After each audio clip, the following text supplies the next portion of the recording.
Alhamdulillahi Rabbil Alamin, Bismillah wa salat wa salam ala Rasulillah. Le repentir de Malik ibn Dinar, rapporté par Ibn Qudama rahimahullah dans Rawda al-Nazir wa Jannat al-Manazir fi Usul al-Fiqh. Quelques dizaines d'années après la mort du prophète sallallahu alayhi wa sallam, à la troisième génération de l'islam, vivait parmi les musulmans un homme nommé Malik ibn Dinar. Malik ibn Dinar était un jeune soldat qui aimait les plaisirs, négligeant ainsi de nourrir son cœur, malgré le fait qu'il était musulman. Erreur de jeunesse ou péché assumé, il n'empêche que notre homme buvait de l'alcool, comme d'autres boivent de l'eau. Il aimait tant cela qu'il finissait souvent ivre à cuver son vin dans les ruelles de la cité. Outre ce penchant pour l'alcool, c'était un homme peu sérieux. Les gens ne l'appréciaient pas vraiment et rares étaient ses amis. Pourtant, de temps à autre, il lui arrivait d'avoir des moments de lucidité qui rendaient notre homme presque sympathique. Un jour, au marché, alors qu'il déambulait parmi les étals, il aperçut un homme de très grande taille et larges épaules. Il avait l'air d'être puissant et riche. Il portait au doigt une bague imposante et sur la tête, un long turban. Il émanait de sa personne un parfum très raffiné.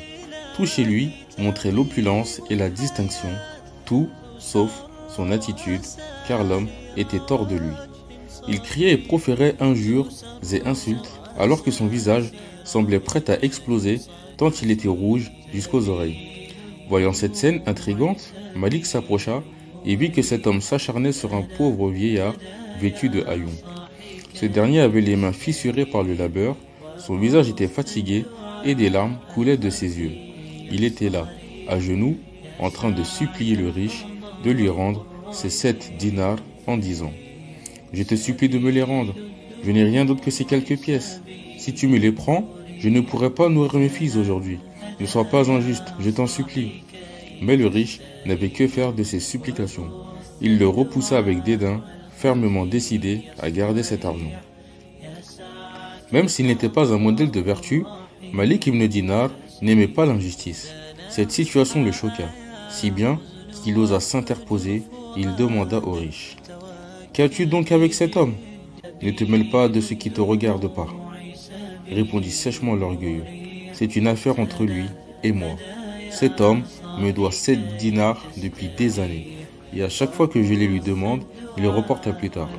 Mais maintenant que je l'ai attrapé et que j'ai pu lui arracher cette dette, il est hors de question que je le laisse en tirer. » Malik ibn Dinar ne comprit pas sa réaction. Il osa dire « Mais toi tu es riche, Allah t'a comblé de ses bienfaits. Tu pourrais faire faveur de cette somme à ce pauvre homme qui semble en avoir plus besoin que toi. » Mais le riche, plein d'ostentation, refusa, méprisant le pauvre homme ainsi que les conseils de Malik ibn Dinar. Ce dernier ne le supporta pas. Alors, totalement indigné par son manque de savoir-vivre, il mit une gifle si forte au riche que ce dernier vacilla. Malik en profita pour dérober les 7 dinars de sa main et les donna au pauvre homme qui partit en courant. Avant qu'il ne soit trop loin, Malik ibn Dinar lui dit « Ce soir, quand tes fils se mettront à table pour manger le repas que tu auras pu leur offrir grâce à cet argent, demande-leur d'invoquer Allah en faveur de Malik ibn Dinar. » L'homme le promit de loin et détala à toute vitesse. Après quelque temps, Allah mit dans le cœur de Malik l'envie du mariage. Il sentit qu'il avait besoin de se stabiliser et de se construire un foyer. Alors, il commença à aller voir les hommes de la cité pour tenter de demander la main de leur fille, mais personne ne voulut donner sa fille en mariage à un homme tel que lui, alcoolique et si peu sérieux. Malik ibn Dinar s'en attrista beaucoup, jusqu'au jour où il pensa à une esclave qu'il avait achetée il y a peu. Il se l'avouait, il la trouvait très belle. Elle était aussi pieuse et éduquée. Elle ferait une bonne épouse. Il alla donc la demander en mariage et celle-ci accepta. Tous deux se marièrent et quelque temps après, ils eurent une fille, Fatima. Dès qu'elle vint au monde, Malik ibn Dinar éprouva pour cette petite créature un amour profond. Il la chérissait et il fut pour elle un père aimant et attentionné. Et elle le lui rendait bien, à travers des sourires, son regard qui semblait sonder son âme et ses petits rires. Plus elle grandissait, plus Malik la chérissait. La petite fille le suivait partout et refusait de rester un instant sans son père.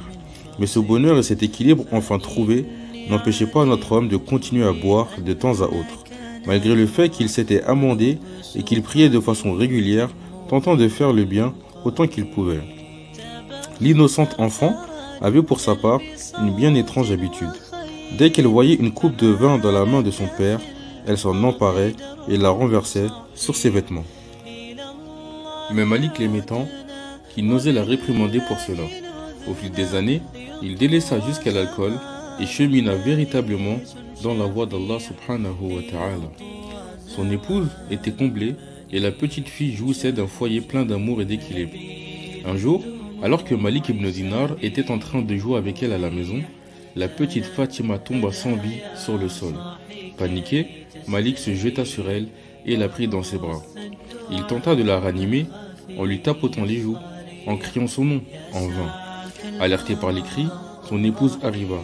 Paniquée, voyant le corps sans vie de sa petite fille gisant dans les bras de son père.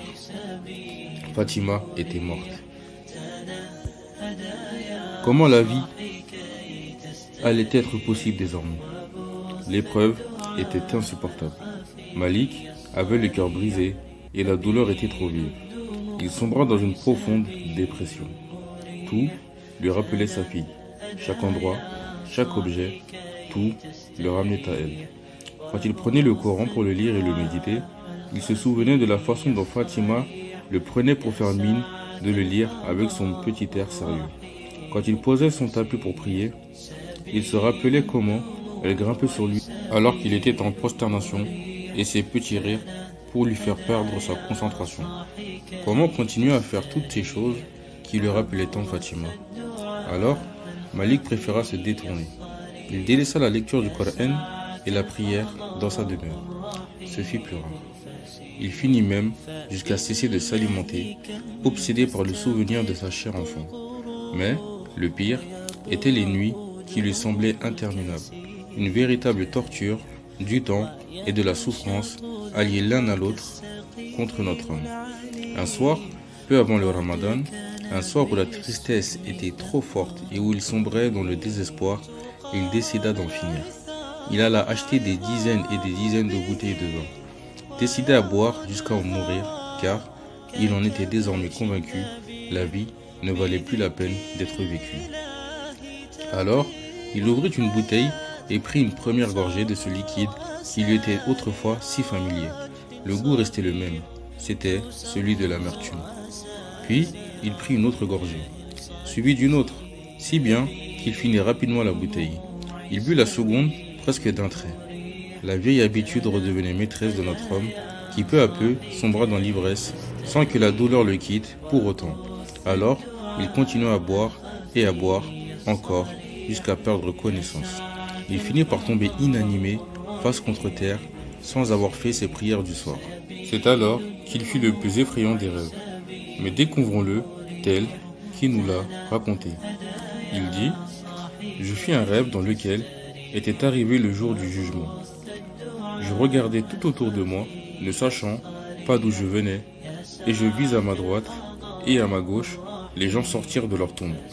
Saisis par la peur, hommes, femmes et enfants couraient dans tous les sens. J'étais totalement pétrifié par cette scène de terreur. Alors, saisi par la peur, je me mis à courir aussi, jusqu'au moment où je sentis un souffle chaud derrière moi, accompagné d'un bruit étrange. Je me retournai et je vis un serpent monstrueux qui se dirigeait droit sur moi. Seigneur, c'était la vision la plus effrayante qui soit. Ses yeux verts étaient ceux d'un félin. Sa gueule était grande ouverte et il se ruait vers moi avec furie. Terrifié, je me sauvais à toute allure. Alors que l'horrible serpent était à mes talons, dans ma course effrénée, je rencontrai un vieil homme. Il était tellement beau. Il portait les plus beaux habits qui soient, et il était si délicatement parfumé. Je le saluai et il me rendit l'appareil.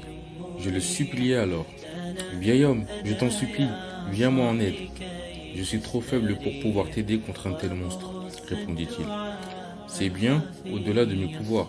Continue à fuir. Il se peut que tu trouves, plus loin, quelque chose qui te sauvera. » Alors, Je continuais à courir comme un fou, espérant échapper au serpent. C'est alors que j'arrivais au pied d'une montagne.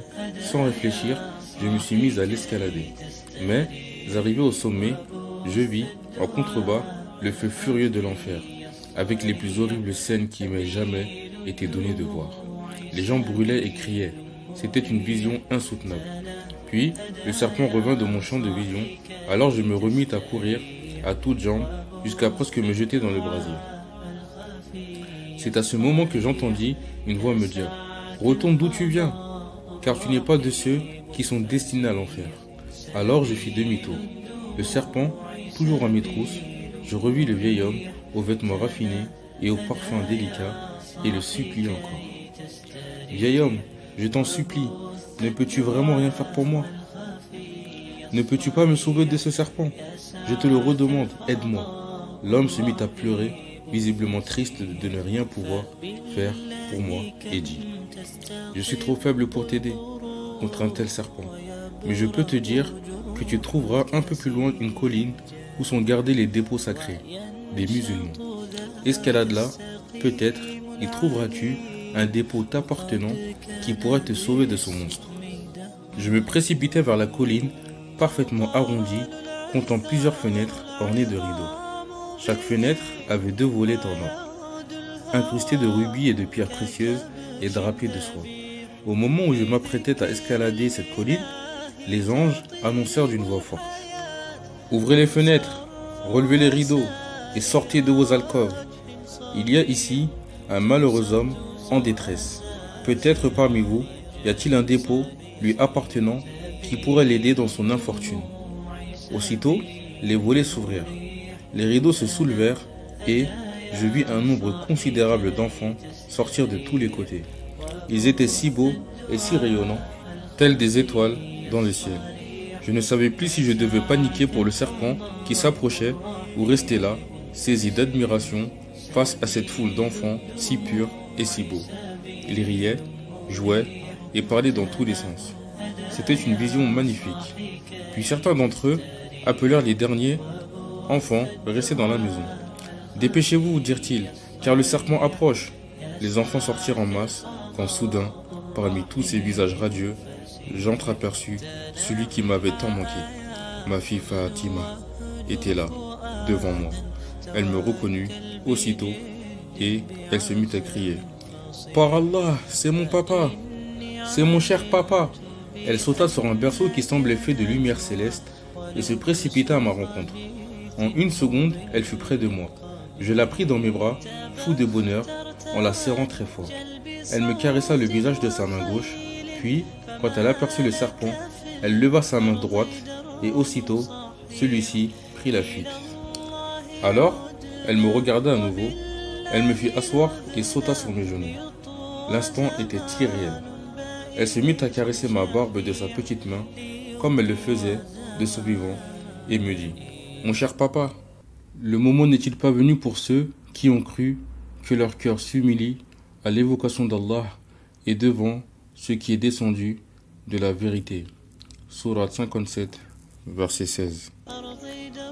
À ces mots, je me mis à pleurer. Ma fille maîtrisait le Coran et sa signification alors qu'il m'était inconnu. À moi, qui était son père, je lui demandai « Oh ma petite fille, est-ce que vous tous comprenez le sens et la signification du Coran ? » « Nous le comprenons mieux que vous, répliqua-t-elle. Je compris qu'elle avait des connaissances que je n'avais pas. Alors, je lui demandai « Qui était cet énorme serpent ? C'étaient tes mauvaises actions. Elles sont si nombreuses, mon cher papa, qu'elles ont rendu le serpent puissant, au point qu'il a bien failli te pousser en enfer. Et qui était le vieil homme élégant et parfumé ? C'étaient tes bonnes actions. Elles sont si faibles, cher père, qu'elles n'ont pas réussi à t'aider contre le serpent de tes mauvaises actions. C'est à peine si elles ont été capables de t'indiquer la voie de la délivrance. » Tout cela devenait tellement clair maintenant. Je lui demandai « Dis-moi encore, ma fille chérie, que faites-vous, toi et tous ces enfants, ici, sur cette colline ? Nous sommes les enfants des musulmans morts en bas âge. Nous resterons ici jusqu'au jour de la résurrection, à attendre la venue de nos parents. Et lorsque nous serons tous réunis ici, alors nous intercéderons auprès de notre Seigneur pour nos parents. » Puis, Elle posa sur moi un regard profond, comme elle savait bien le faire, pour capter mon attention, et elle me dit: « Mon cher papa, le moment n'est-il pas venu pour ceux qui ont cru que leur cœur s'humilie à l'évocation d'Allah et devant ceux qui est descendu de la vérité ?» Sourate 57, verset 16.